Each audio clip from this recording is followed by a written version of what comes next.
করেন যখন মথুরার ক্ষমতায় ছিল অত্যাচারী নিষ্ঠুর শাসক কংস। শ্রীকৃষ্ণের আবির্ভাবের পর ধ্বংস হয় স্বৈরাচারী রাজা কংস।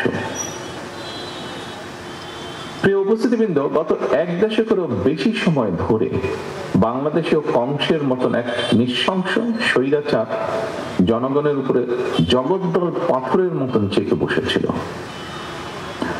দল, মত, ধর্ম, বর্ণ নির্বিশেষে গণতান্ত্রিকামী বীর জনতার গণ অভ্যুত্থানে গত বছরের 5ই আগস্ট বাংলাদেশ ছেড়ে পালায় সেই কংস রূপী এক নৃশংস গণহত্যাকারী স্বৈরাচার। প্রিয় উপস্থিতিবৃন্দ, স্বৈরাচার পালালেও গণতন্ত্র কিন্তু এখনো সংখ্যামুক্ত নয়। অন্তর্বর্তীকালীন সরকারকে ব্যর্থ করে দেওয়ার ষড়যন্ত্র কিন্তু ক্রমাগত অব্যাহত রয়েছে। পলাতক স্বৈরাচারের যে দোসর, এরা নানা কৌশলে পুনরায় কিন্তু মাথা চাড়া দিয়ে ওঠার অপচেষ্টায় প্রতিনিয়ত লিপ্ত। জনগণের প্রত্যক্ষ ভোটে নির্বাচিত জনপ্রতিনিধিদের দ্বারা জনগণের প্রতি দায়বদ্ধ সংসদ এবং সরকার যতক্ষণ না গঠিত হবে ততক্ষণ পর্যন্ত কিন্তু গণতন্ত্র ঝুঁকি মুক্ত নয়। সনাতন ধর্মের প্রিয় ভাই ও বোনেরা, চট্টগ্রামের JM সেন হল প্রাঙ্গণে আজকের এই দ্বিবার্ষিক সম্মেলনে জন্মাষ্টমী উদযাপন পরিষদের সাবেক এবং বর্তমান নেতৃবৃন্দ ছাড়াও এখানে উপস্থিত রয়েছেন বিভিন্ন মঠ মন্দিরের সাধু, সন্ন্যাসী, মহারাজ এবং সনাতন ধর্মের অনুরাগীগণ। এই অনুষ্ঠানে আপনারা আমাকে যে আমন্ত্রণ পত্র দিয়েছেন সেখানে 15 লাইনের যে আমন্ত্রণ পত্র, এই আমন্ত্রণ পত্রে আপনাদের উল্লিখিত 2টো লাইন আমি আপনাদের মাধ্যমে বাংলাদেশের সনাতন ধর্মের অনুসারীদের উদ্দেশ্যে কয়েকটি কথা বলতে চাই। যদিও সেই কথার কিছুটা প্রতিধ্বনি জনাব আমির খসরু সাহেব ওনার বক্তব্যেও বলেছেন, আমি তারপরে উল্লেখ করতে চাই। সেই চিঠিতে আমন্ত্রণ পত্রে লেখা আছে, গত 17 বছর সংগঠনটিকে রাজনৈতিকভাবে ব্যবহার করা হয়েছে। সাধারণ সনাতনীরা সেটি এখন বুঝতে পেরেছে এবং নতুনভাবে এই সংগঠনকে পুনর্গঠন করার সিদ্ধান্ত নিয়েছে। এই 2টি লাইনকে কেন্দ্র করেই আমি কথাগুলো বলতে চাই, যার প্রতিধ্বনি অবশ্য এর ভিতরেই আমির খসরু সাহেব ওনার বক্তব্যে বলেছেন আংশিকভাবে। গত 17 বছর আপনাদেরকে রাজনৈতিকভাবে ব্যবহার করা হয়েছে। সত্যিকার অর্থেই এই গভীর সত্যটি যদি আপনারা অর্থাৎ সনাতনী ধর্মের অনুসারীগণ বুঝতে পেরে থাকেন, অবশ্যই এটি আপনাদের জন্য একটি গুরুত্বপূর্ণ উপলব্ধি। প্রিয় ভাই ও বোনেরা, একটি সম্প্রীতি, সমৃদ্ধি এবং মানবিক বাংলাদেশ গড়ে তোলার পথে আপনাদের এই উপলব্ধি আগামী দিনে আমাদের সকলের জন্য অত্যন্ত সহায়ক ভূমিকা রাখবে। আমাদের জেনে রাখা, সকলেরই আমাদের জেনে রাখা প্রয়োজন, রাষ্ট্র এবং সমাজে নিরাপদ বসবাস নিশ্চিত করতে কোনো দলীয় পরিচয় আবদ্ধ থাকা কারো জন্যই জরুরি নয়। কে সংখ্যাগুরু, কে সংখ্যালঘু, জনগোষ্ঠীর সদস্য, শুধুমাত্র এই পরিচয় রাষ্ট্র এবং সমাজে একজন নাগরিকের নিরাপত্তা নিশ্চিতের গ্যারান্টি কিন্তু হতে পারে না। পলাতক যে স্বৈরাচারের বর্বর শাসনামল ছিল, সেই শাসনামলে মাসের পর মাস, বছরের পর বছর যাদেরকে আয়নাঘরের নির্জন অন্ধকারে প্রতিনিয়ত মৃত্যু আতঙ্কে কাটাতে হয়েছে, তাদের সবাই কিন্তু কথিত সংখ্যাগুরু জনগোষ্ঠীর সদস্য। কিন্তু তাদের এই পরিচয়, তাদের সম্মান এবং নিরাপত্তা কিন্তু নিশ্চিত করতে পারেনি তাদের এই পরিচয়।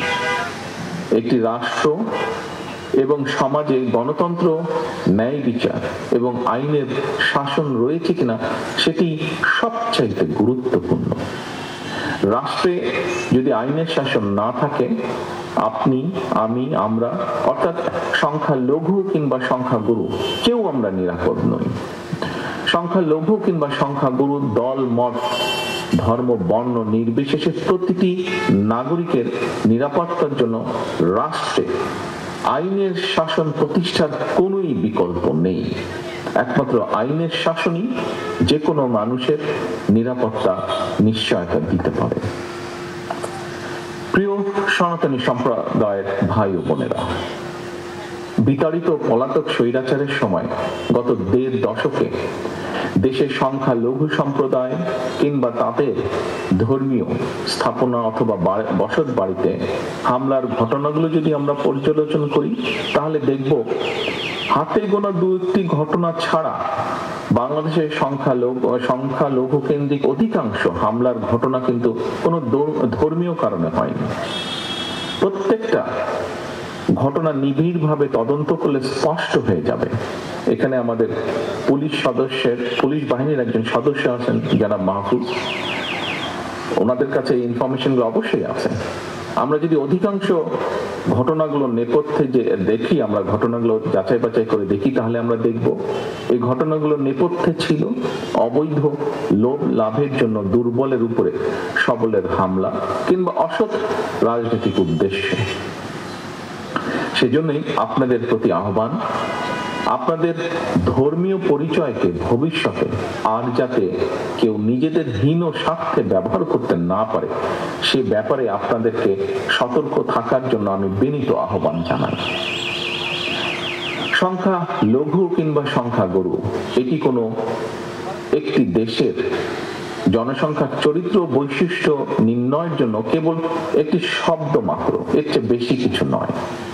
এই বাংলাদেশে ধর্ম বর্ণ নির্বিশেষে বাঙালি অবাঙালি, বিশ্বাসী অবিশ্বাসী কিংবা সংশয়বাদী, বাংলাদেশের প্রতিটি নাগরিকের একমাত্র গর্বিত পরিচয় আমরা বাংলাদেশী। এই বাংলাদেশ আপনার, আমার, আমাদের সবার, বাংলাদেশের প্রতিটি নাগরিক সকল ক্ষেত্রে সম অধিকার ভোগ করবে। এটাই বিএনপির নীতি, এটাই বিএনপির রাজনীতি। উপস্থিত প্রিয় ভাই বোনেরা, সবশেষে আমি বলতে চাই, আমি ব্যক্তিগতভাবে বিশ্বাস করি আপনার, আমার, আমাদের দল বিএনপি বিশ্বাস করে দল মত ধর্ম দর্শন যার যার, রাষ্ট্র কিন্তু সবার, ধর্ম যার যার, নিরাপত্তা পাবার অধিকার সবার। সুতরাং একটি নিরাপদ বাংলাদেশ গড়ার জন্য আমাদের সবার সামনে আগামী জাতীয় নির্বাচন একটি বড় সুযোগ। আমি আবারও বলছি, একটি নিরাপদ বাংলাদেশ গড়ার জন্য আমাদের সবার সামনে আগামী জাতীয় নির্বাচন একটি বিরাট বড় সুযোগ। এই সুযোগকে কাজে লাগিয়ে ধর্ম বর্ণ নির্বিশেষে সকলের জন্য একটি নিরাপদ গণতান্ত্রিক দেশ গড়ার জন্য বিএনপি আপনাদের সমর্থন এবং সহযোগিতা চায়। পরিশেষে আবারও আপনাদের দ্বিবার্ষিক সম্মেলনের সাফল্য কামনা করে আমার বক্তব্য শেষ করছি। আপনাদের সকলকে আন্তরিক ধন্যবাদ। আল্লাহ হাফেজ। বাংলাদেশ জিন্দাবাদ। বাংলাদেশ জাতীয়তাবাদী দল।